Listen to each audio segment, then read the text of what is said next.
C'est une nouvelle amitié dans le showbiz camerounais qui tourne kazakh. Léa et sa juju Noël Kemoui. Si moi j'ai un reproche à faire à Léa, c'est de venir exposer son ami. Elle aurait dû plus se contenir. Mais après, chacun est comme il est. En même temps, si on place Léa et Noël sur une échelle de crédibilité en amitié, Léa a plus de crédibilité qu'elle. Parce que Noël, disons la vérité, c'est la troisième de tes amis dans le showbiz camerounais avec qui tu te gâtes sur les réseaux de cette façon. Ça a commencé avec Chelsea Suzy. Vous étiez potes ici, les juges et les besties. Quand on t'invitait quelque part, elle vient. Quand on l'invite, tu viens. Tu fais ta promo, elle t'aide. Elle fait sa promo, tu l'aides. Un jour, ça s'est gâté ici. Vous êtes bien insultés ici sur les réseaux. Bien lavé dans les directs. Deuxième personne, Mimi. Cet homme qui dit que tu as rencontré Mimi à l'université de Douala. Vous n'étiez même pas encore au courant que vous allez faire dans le showbiz, la starmania, rien de tout ça. Vous étiez encore les simples étudiantes à l'université. Personne ne sait. Toi, tu pleures chaque jour. Oh, elle ne te considérait pas. Oh, elle est hypocrite. Oh, ceci. Oh, cela. Qu'elle a préféré Muriel Blanche à toi. Tout récemment, au tribunal de Soko, tu es encore venu pleurer ton amitié avec Mimi là-bas. Raconter comment, quand tu as accouché Kigali, elle t'a promis qu'elle va venir la nourriture. Après, tu apprends qu'elle a agribi. Dès que tu as l'occasion de pleurer ton amitié avec Mimi, tu le fais. Aujourd'hui, c'est Léa qui se plaint de toi en amitié. Ça veut dire que tu as des problèmes dans tes amitiés. Il faut revoir ça. J'ai vu beaucoup de gens dire que toi, tu dis toujours que ta seule amie, c'est ta mère. Mais si toi, dans ton fond intérieur, dans ta tête, tu n'as qu'une seule amie qui est ta mère, pourquoi tu cherches les amis? Pourquoi tu te frottes aux gens, en fait? Oui, si toi, tu n'as qu'une seule amie qui est ta mère, assume. Il reste avec ta mère, c'est tout. Mais toi, tu cherches les amitiés, ça tourne tout au kazakh, on se plaint toujours de toi. Alors que toi, tu dis que ta seule amie, c'est ta mère. Reste avec ta mère. Parce que si toi, tu ne considères que ta mère comme ton amie, ça veut dire que dans tes amitiés avec les autres, tu es fake. Tu es hypocrite. Ça commence. Il y a beaucoup de plaintes. Il y a beaucoup de plaintes. Déjà, pour commencer, Léa a dit ceci. Depuis un certain temps, elle est, comment on les appelle, chroniqueuse au tribunal du Soko. Chaque dimanche, elle est là-bas. Borkam et Noël sont très proches. Très, très proches. Donc, c'est comme ça que Noël est parti dire à Borkam que Léa, que tu vois chaque jour dans ton tribunal, vous riez, elle fait comme si elle t'aime trop là, c'est faux. Elle ne t'aime pas. Elle te déteste. Elle mal parle, elle te sabote partout. Borkam s'est levé, il allait dire à Léa. Déjà, je ne comprends pas Borkam. Toi-même, tu peux être bizarre. Hein? Noël, c'est ton ami. Elle vient te dire quelque chose concernant Léa. Tu te lèves, tu vas dire à Léa, qui est la bestie de Noël. C'est pour créer quoi? Entre nous. Tu ne peux pas garder ça pour toi. Tu ne peux pas garder cette information pour toi.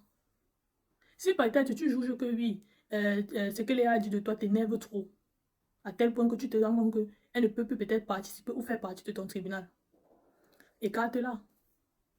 Mais tu n'étais pas obligé d'aller exposer Noël chez elle. Oui, oui, parce que c'est dans l'intimité de leur amitié que Noël, que Léa lui a dit ça. Tu n'avais pas à venir l'exposer. Parce que tu as exposé Noël. Ça, c'est la première chose.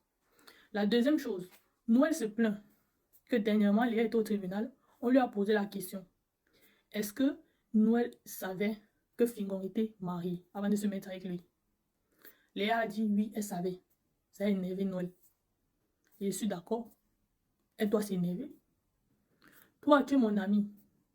Tu connais les dessous des histoires. Tu connais les dessous de mes bails. Parce que Léa, tu as dit aujourd'hui que quand elle a commencé à sortir avec Fingon, à l'époque, elle était encore amie avec Mimi. Vous deux, Mimi et toi, vous l'aviez conseillé que quitte Fingon, ne laisse, ne te mets pas en couple avec lui, fuis-le. Il est marié, elle savait. Et tu précises que quel Camerounais ne savait pas que Fingon est marié? On a médiatisé le mariage de Fingon ici sur les réseaux. Bon, moi, je te pose une question. Tu es obligé de dire ça. Parce que même si Noël sait au fond d'elle qu'elle est au courant qu'il est marié, l'avouer, c'est autre chose.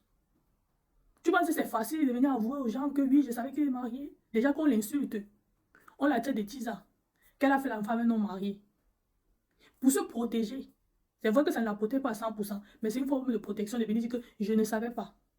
on lui donne encore le bénéfice de doute. Quand tu dis que je ne savais pas, bon, si 100 personnes voulaient t'insulter, quand tu as dit que je ne savais pas, 90 t'insultent, 10 disent que non, qu'elle ne savait pas, on laisse. Mais toi, tu viens de déposer tout, sauf qu'elle savait. Ça ne se fait pas. Autre point qui m'a un peu fait bizarre, c'est la partie où Léa se plaint de sa marchandise. En fait, je ne comprends pas. Léa, tu dis que tu as fait tes démarches seule pour aller en Chine. On t'a donné ton visa. Quand on te donne ton visa, Noël te dit que non, attends, moi aussi j'ai un projet d'y aller. Attends, on part ensemble. C'est pour ça qu'on part ensemble. Arrivé là-bas, tu dis que toi, Noël t'a incité à acheter la marchandise, un peu la même chose qu'elle vend. Les habits, les sacs et tout. Et qu'elle t'a promis qu'elle devait t'aider à écouler la marchandise avec les lives et tout, la pub et tout. Et que depuis que ta marchandise est arrivée jusqu'aujourd'hui, elle n'a jamais fait même une demi-live, une demi-publicité pour toi. Et que c'est à cause d'elle que toi, tu vas t'acheter la marchandise de 10 millions en Chine. Bon, moi, j'ai une question à te poser. C'est toi qui dis que tu t'es levé, tu as fait tes démarches seul pour aller en Chine. Tu partais faire quoi? Tu partais acheter quoi? Parce que quand tu te lèves pour dire que je pars en Chine, je veux faire le business, je veux faire le commerce, tu as déjà une idée des articles que tu veux vendre. Bon, comment quelqu'un peut t'imposer le choix de tes articles sous prétexte qu'elle va m'aider à écouler la marchandise? On ne parle pas de la marchandise de 100 000 ou de 200 000. On parle de 10 millions de marchandises. Noël elle-même, elle a sa part de marchandises. Noël a, je crois, 2 boutiques. Elle-même a ses articles qu'elle doit écouler. Bon, quand tu parles de ce postulat-là, que Noël elle-même, c'est une commerçante comme toi. Elle a même plus de charges que toi parce qu'elle a 2 boutiques. Tu te dis qu'elle va prendre le temps pour toi t'aider à écouler tes 10 millions de marchandises. Je ne dis pas que Noël a raison. Hein. Elle pouvait t'aider à faire 1 ou 2 publicités, oui. Elle pouvait t'aider même à venir 1 heure, 2 heures, vous faites un direct, oui. Mais dis que c'est elle qui t'a poussé à acheter 10 millions de marchandises. J'ai dit que maman, tu exagères. Arrête de te victimiser. Tu partais en Chine faire quoi? D'un autre côté, Aïcha a dit que toi, tu partais acheter les produits cosmétiques. Mais tu n'as pas acheté tes produits cosmétiques, pourquoi? Moi, je ne vous comprends pas. Vous faites le suivisme. Les vieilles femmes comme vous faites le suivisme. Les vieilles femmes comme vous êtes au niveau du suivisme. Que j'arrive quelque part, j'ai payé moi mon billet d'avion, j'ai mon capital moi dans ma poche. Ce n'est pas toi qui me donne le capital, c'est moi mon capital. Et tu dis que ton capital devient de tes produits cosmétiques. Donc toi, tu as travaillé, tu as tes produits cosmétiques que tu as vendus, tu as ton capital. Tu arrives en Chine, quelqu'un t'impose le choix de la marchandise. Mais est-ce que vous entendez parler? N'exagérez pas en fait.